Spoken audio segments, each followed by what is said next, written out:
Hello, I'm Sydney Volhart, and I'm a graduate student in the Regenerative Medicine program at Cal Poly San Luis Obispo. I'm currently doing research in Dr. Heilman's lab, working on a team that's creating a colorectal cancer tumor model. Now, this might sound a little confusing, so I'm going to give you an overview of exactly what I do and study. To begin, I'll give you a little background on colorectal cancer. This type of cancer is exactly what it sounds like, a cancer that affects the colon or the rectum. People with this disease develop polyps in the inner lining of the colon or the rectum that are very difficult to remove and treat. This cancer is also metastatic, meaning that it has the ability to spread to different parts of the body, often spreading to the liver or the lung.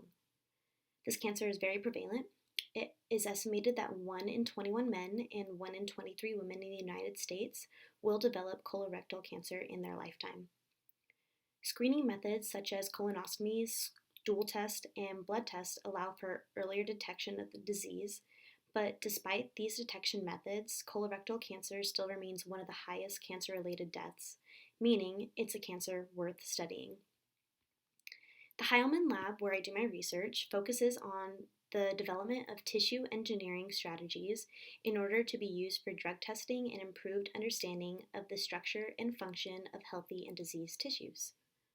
Our lab uses a tissue-on-a-chip approach, which is creating a 3D, very small artificial tissue that have been grown out of human colorectal cancer cells that were donated by a cancer patient.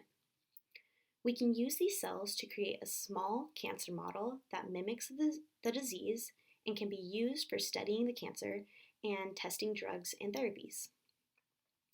Often animals like mice, dogs, and rabbits are used to test candidate drugs and therapies.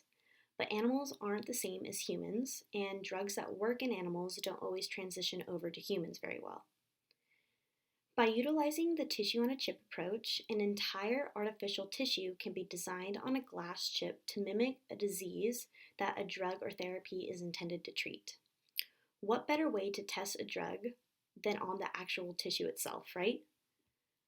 Once a tissue on a chip has been created and integrated, researchers like myself and others studying in the Heilman lab can use these tissue chip devices to predict whether a candidate drug, vaccine, or biologic agent is safe and effective in humans in a faster and more effective way than the current methods, like the ones that are using animal models. So that's what my group in the Heilman lab is doing. We're creating a colorectal cancer model to learn more about the disease and to test the effects of chemotherapy, drugs, and other therapies on the disease. So I hope you enjoyed learning about my research, and thank you all for listening.